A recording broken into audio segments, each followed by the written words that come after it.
Hello दोस्तों, स्वागत है आप सभी का एक बार और मेरे चैनल पे। मैं आज आप लोगों को एक ट्रैवल व्लॉग दिखाऊंगी नासिक के सबसे पॉपुलर लोकेशन का। वो है पांडवलेनी। पांडवलेनी केव जो है वो बहुत फेमस है। लोग वहाँ ट्रैकिंग के लिए जाते हैं और वहाँ की जो बुद्धिस्ट केव्स है उसे देखने जाते हैं। आपको सब चीज़ों के बारे में पता चलेगा कि केव का नाम पांडवलेनी क्यों है, उनका इस केव का रिलेशन पांडवा से है या नहीं, और यहाँ पर अगर आप जाएं तो किस टाइम पे पहुँचना चाहिए, और ट्रैक में क्या क्या आप एक्सपेक्ट कर सकते हैं, ट्रैकिंग कैसे कर सकते हैं, सब चीज़ें मिलेगा। आप इस वीडियो को एंड तक इत्मीनान से देखिए। तो सबसे पहली बात, अगर आपको ट्रैकिंग के लिए यहाँ जाना है तो यहाँ आपको करीबन सुबह 5:45 तक तो पहुँच ही जाना है, क्योंकि महाराष्ट्र में जो सनराइज़ है वो करीबन 7 o'clock तक होती है विंटर के टाइम पे। तो काफ़ी टाइम होता है आपके पास। तो लोग पहुँचने वाले तो यहाँ बहुत सुबह पहुँच चुके होते हैं। 5 AM से चढ़ाई शुरू कर देते हैं। तो यहाँ पहुँचने के बाद आपको स्टेयरकेसेस होता है, आप नीचे गाड़ी पार्क कर सकते हैं। गाड़ी पार्क करने के बाद आप वहाँ स्टेप्स बने हैं, उन स्टेप्स पे आप चढ़कर आप ऊपर पांडवलेनी के केव्स तक तो पहुँच सकते हैं। बट उसके ऊपर की जो ट्रैक है वो आप प्रॉपर हिल है और आपको वहाँ पे ट्रैकिंग करनी पड़ती है। तो चलिए इसके एंट्रेंस को एक्सप्लेन करती हूँ, इसकी हिस्ट्री को बताती हूँ कि ये क्या है। तो दोस्तों, महाराष्ट्र में ऐसे कई सारे केव्स हैं, जैसे कि Karla caves, Bhaja caves, Pathan caves, Bedse caves. Maharashtra में बहुत सारे केव्स हैं, पर इस केव की जहाँ मैं बात कर रही हूँ ये बहुत ही पुरानी केव्स है। इसका जो ताल्लुकात है वो 1st century BCE and 3rd century CE के बीच में इसकी कंस्ट्रक्शन हुई है। और इसकी जो कंस्ट्रक्शन है उसमें जिस राजा ने मदद किया था वो एक जैन किंग थे, जिन्होंने इसका पूरा स्कल्पचर बनाना फाइनेंस किया था, एक्सकावेशन फाइनेंस किया था। यहाँ तक कि अगर हम देखें तो यहाँ करीबन 24 केव्स हैं। उन 24 केव्स में से जो केव नंबर 10 और केव नंबर 3 है वो काफ़ी पॉपुलर है। जो केव नंबर 18 है वो चैत्य वर्शिप हॉल है, जिसे कि हम कह सकते हैं कि ये बहुत सिमिलर है कार्ला केव्स के। कार्ला केव्स है लोनावला में और ये केव है नासिक में। तो चलिए चलती हूँ, आपको लेकर इस केव के बारे में बताती हूँ। इस केव के ऊपर सोचो कि यहाँ इतने ऊपर पे जो बौद्धिस्ट मॉन्क हैं वो यहाँ आकर मेडिटेशन किया करते थे, और उन दिनों यहाँ पे पानी तक नहीं मिलता था। मैं आपको आगे चलकर दिखाऊंगी मेरे वीडियो में कि कैसे एक छोटी सी तालाब जैसी वाटर बॉडी खुद ही बन जाती है, जहाँ बारिश का पानी डिपॉजिट होता है, वही जो बौद्धिस्ट मॉन्क्स थे वो पीते थे। और यहाँ हर एक केव के अंदर छोटी छोटी कमरे से लेआउट बने हैं, जहाँ की आप मान सकते हैं कि मॉन्क्स यहाँ बैठकर मेडिटेशन किया करते थे। कुछ केव्स तो अंदर इतना अंधेरा है कि आपको कुछ भी दिखाई नहीं देता। आपको टॉर्च की लाइट के मदद से ही आपको जो अंदर मूर्तियाँ बनी हैं वो दिखाई देती है। तो आप अगर यहाँ जाएं तो टॉर्च लेकर ज़रूर जाएं, या फिर आप अपने मोबाइल के लाइट को ऑन करके भी आप जो है यहाँ के अंदर के स्कल्पचर्स देख सकते हैं। और दोस्तों, ये जितना भी स्कल्पचर्स आप यहाँ देख रहे हैं ये सब 3rd सेंचुरी CE का बना हुआ है, यानी कि बहुत ही पुराना है। यहाँ पे करीबन 24 केव्स हैं, जैसे कि मैंने आपको बता दिया। ये केव नंबर 23 है, और आपको आगे वो छोटा सा जो केव दिख रहा है वो केव नंबर 24 है, जो कि आखिरी केव है। इसके बाद ये केव ख़त्म हो जाता है और उसके आगे थोड़ा सा वॉकवे है जिसे आप आगे चलकर ऊपर और पहाड़ी चढ़ सकते हैं। तो वो भी हम लोग चढ़ेंगे। आप बने रहिए मेरे इस वीडियो में, मैं आपको और इस केव से जुड़े और भी चीज़ें आपको बताती हूँ। सबसे इंटरेस्टिंग बात ये है कि इस जगह का नाम पांडवलेनी है, बट इसका कोई भी रिलेशन महाभारत के पांडवा से नहीं है। और अब मैं ये बता दूं कि इसे पांडवलेनी क्यों बोलते हैं। पहले इन केव्स को पुंड्रू बोला जाता था, जिसका पाली में मीनिंग होता है येलो ऑकर कलर। अगर आपने येलो ऑकर कलर कभी देखा हो तो जो वो कलर होता है ना, वो येलो सा होता है, जो कि अगर मिट्टी और मस्टर्ड येलो के बीच का कलर होता है, तो उस कलर का ये केव अगर आप देखें तो वो कलर दिख रहा है, तो इसीलिए इसको पुंडुरु कहते थे पाली में, मीनिंग येलो ऑकर कलर। और जो यहाँ पे बौद्धिस्ट मॉन्क जो यहाँ पे अंदर यहाँ बैठकर मेडिटेशन करते थे, वो लोग भी येलो कलर के रोब्स पहनते थे, येलो वस्त्र पहनते थे, येलो कलर पीले रंग का कपड़ा पहनते थे। जो उनके कपड़े का कलर था वो भी पुंडरू ही था। तो उन लोगों को पुंडरू पुंडरू बोलते बोलते यहाँ की जो जगह का नाम है वो पांडु हो गया, और पांडु से वो धीरे धीरे पांडव हो गया, और अब लोग इसे पांडव लेनी बोलते हैं। ओरिजिनली अगर इसका नाम हम कहें तो ओरिजिनली इसका नाम जो है वो है त्रिशमी लेनी। त्रिशमी लेनी नाम है इस जगह की। लेनी का मराठी में मीनिंग होता है केव, और त्रिशमी का मीनिंग होता है पहाड़। वैसे ही पांडव लेनी अगर हम कहते हैं तो मतलब पीले रंग का केव है ना। तो चलिए, अब मैं पहुंच रही हूँ सबसे अंदर वाली गुफा में, जहाँ की बहुत अंधेरा है। अगर आप मेरे वीडियो में देख रहे हैं तो जब आप अंदर इस केव नंबर 10 में जाते हैं, बहुत ही सन्नाटा होता है। बहुत बड़ा प्रेयर हॉल है यहाँ पे, और यहाँ के स्कल्पचर्स में अगर आपको दिख रहा है, यहाँ पे एक फीट का जो है वो प्रिंट है यहाँ पे। अगर आप ध्यान से इस वीडियो में देखें तो आपको शायद वो फुटप्रिंट दिखेगा। और रोशनी देखिए, जब बाहर से जब धूप आती है तो वो कितना अलग दिखता है। और इस जगह पे अगर आप सुबह जल्दी जाते हैं तो काफ़ी खुला रहता है, खाली रहता है, आप आराम से यहाँ बैठकर मेडिटेशन कर सकते हैं। पर अगर आप लेट हो जाएं तो वहाँ लोग काफ़ी आ जाते हैं, और फिर अगर आप अकेले में मेडिटेशन करना चाहें तो वो थोड़ा आप डिस्टर्ब्ड फील होते हैं, क्योंकि टूरिस्ट काफ़ी आ जाते हैं वहाँ पे।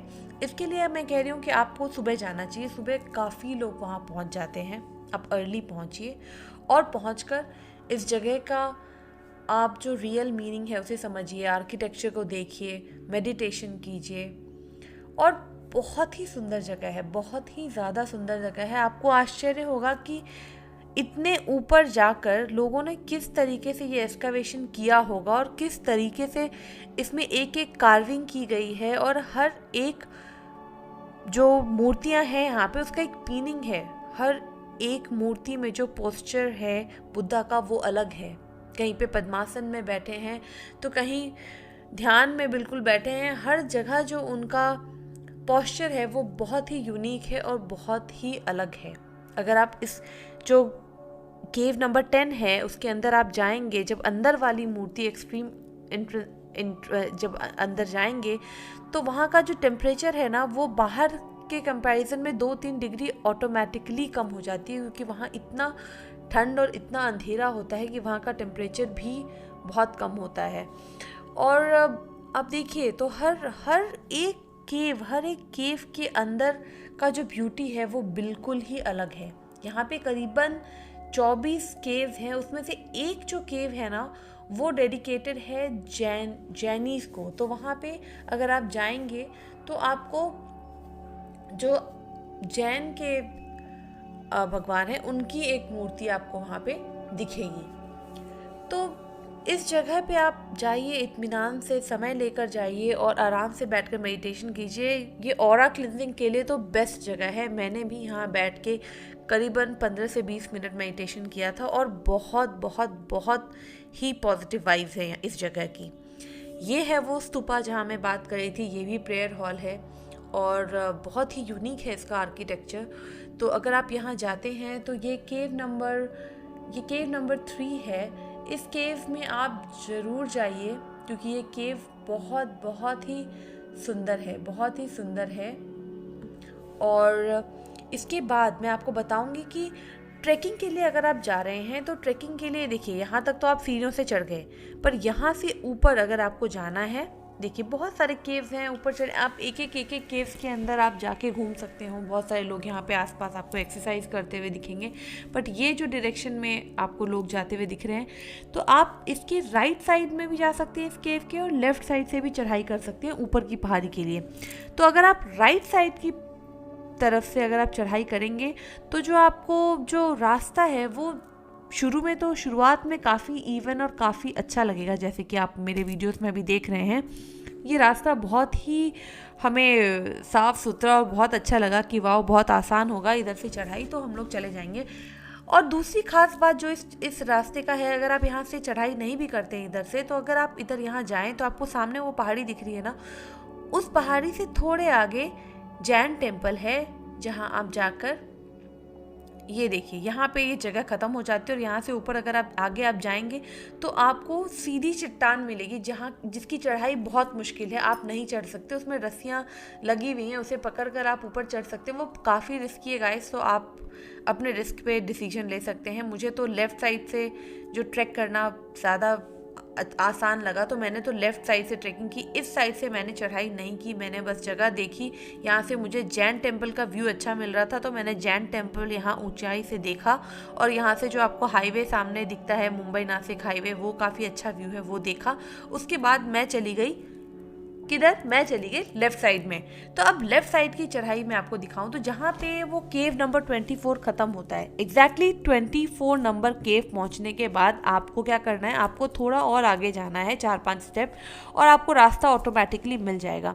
जो रास्ता है वहाँ पहुँचते तक तो हो गया था सनराइज़, और जो सनराइज़ का जो एक्सपीरियंस है ना वहाँ पे, वो ब्रेथ टेकिंग है। बहुत ही अल्टीमेट सनराइज़ व्यू आपको मिलता है, क्योंकि आप काफ़ी हाइट पे होते हो। वहाँ से जो नीचे नासिक शहर का जो आपका नज़ारा है वो बहुत ही यूनिक और बहुत अल्टीमेट है। तो वो हमने पहले देखा, हमने सूर्य भगवान को नमस्कार किया और पीछे मुड़कर देखा, तो वाह क्या रोशनी उस केव पे जब आ रहे थे तो क्या बेहतरीन दिख रहा था। और ये सब देखने के बाद हमने चढ़ाई अपनी जो है वो शुरू करी।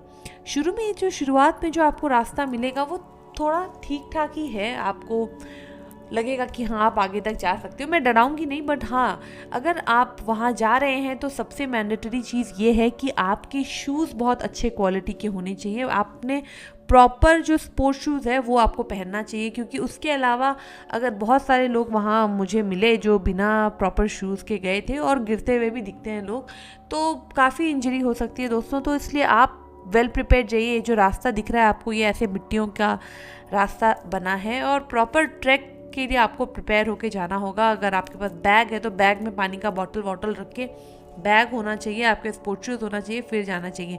काफ़ी भीड़ होती है, काफ़ी लोग यहाँ चढ़ाई करते रहते हैं। तो ये जो रास्ता है पूरा, जो माउंटेन है वो बिल्कुल ऐसे मतलब खड़ा पहाड़ है जो आपको चढ़ना है। और जैसे जैसे आप ऊपर जाएंगे आपको अच्छा लगेगा, थोड़ा कॉन्फिडेंस भी बढ़ेगा और अलग अलग चीज़ें दिखती है हर एंगल से। अगर आप देखें तो नेचर बहुत ही खूबसूरत दिखता है। अब जैसे आप ये पेड़ ही देख लो, तो ये पेड़ कितना खूबसूरत है। आपने कभी इमेजिन किया है कि पत्थरों के बीच में इतना बड़ा पहाड़ और ऐसा दिखता हुआ? मैंने हर स्टेप में जहाँ जहाँ मैं जैसे जैसे गई हूँ, मैंने हर स्टेप का थोड़ा थोड़ा वीडियो लिया है, ताकि आप ये ना बोलें कि मैंने चढ़ाई नहीं करी। और नहीं, मैं सच में ऊपर तक गई हूँ। और एक पॉइंट ऐसा था कि मैं 80% तक चढ़ाई मैंने चढ़ ली। चढ़ाई करने के बाद मैंने सोचा अब मुझसे नहीं हो पाएगा, एंड मैं 10% नीचे और 70% तक आ चुकी थी। फिर मुझे मेरे जो टूरिस्ट और भी टूरिस्ट जो वहाँ मिले, उन्होंने कहा कि आप इतने आसानी से गिव अप ना करें, तो आप ऊपर जाइए। तो मैंने उनकी बात मानी और मैं यहाँ पहुँची। ये है वहाँ का एग्जैक्ट टॉप का व्यू, तो आप खुद ही देख सकते हैं। टॉप में पहुंचने के बाद खास बात यह है कि आपको शुरू में तो ऐसा लगेगा कि वो जैसे बिल्कुल प्लेन मतलब चढ़ाई है, ऊपर तो पता नहीं जगह होगी भी कि नहीं खड़े होने का या नहीं, पर जब आप वहाँ पहुँचेंगे आपको आश्चर्य होगा कि बिल्कुल फ्लैट टॉप है और वहाँ से 360 डिग्री व्यू दिखती है नासिक की। और सबसे खास बात, अगर कोई वहाँ जाए और कहे कि मैं ऊपर तक गया हूँ, तो उसे ये ज़रूर कहिएगा कि ये जो यहाँ बेंच है ना, इस पर अगर उसने फ़ोटो नहीं खिंचाया ना, तो इसका मतलब उसने तो पांडव लेने की चढ़ाई पूरी नहीं की है। ये देख रहे हैं दोस्तों, ये था मेरा विनिंग एक्सपीरियंस। चढ़ के तो फोटो वीडियो सब बनता है, और अगर कोई आए और यहाँ इस सीट पे ना बैठे ना, तो इसका मतलब उन्होंने पांडव लेने नहीं चढ़ा है।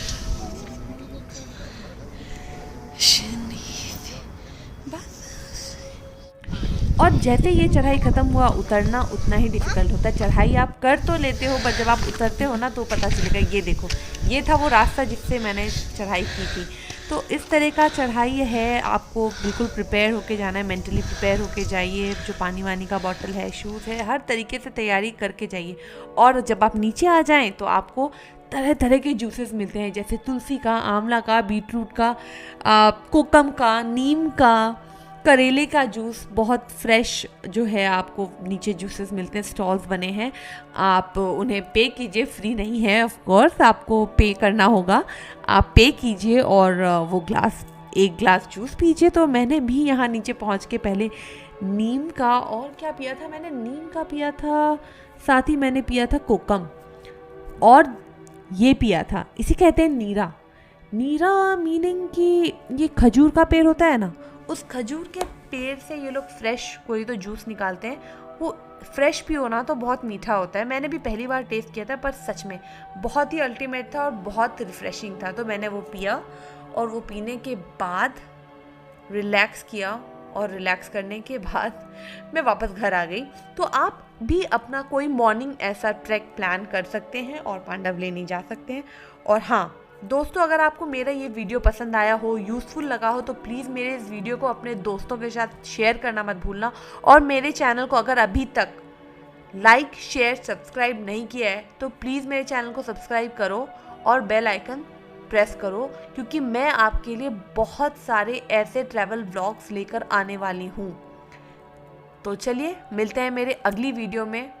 Till then stay safe and stay happy. Bye.